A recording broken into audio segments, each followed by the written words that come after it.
Atau kau sai dah hono ya cha pe cha em na. Atau pon jamaru do na ya phama to no lai phama thya. To nyanda to lia shana to da na ya to no ya to chano chi cha pha. Atau da na ya to ku to pun to lo chi pha to sai na.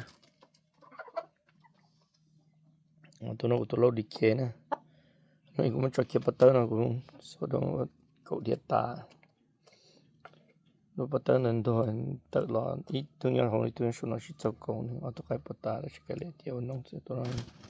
đó món đồng giá lúc cho nó cũng đó hay ta là nó cái tiếp bắt rồi cái nhà chỉ đâu đi này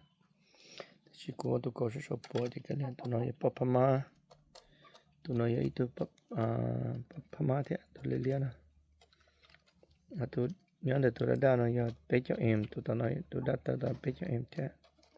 tôi sẽ có thể sẽ cho này bé cho em thế là tôi nói thế dùng nó tôi nói mà dùng nhiều rồi nè tôi đã tôi dùng nhiều rồi tôi nói mà dùng kia tôi lo nó tôi đã có thể đỡ cho nó chỉ dùng kia cho bé cho em nè tôi nói chỉ dùng nhiều rồi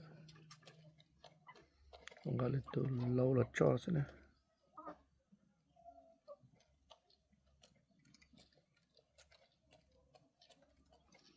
tôi nhớ bắt nó là thunder đồ này pop mà thế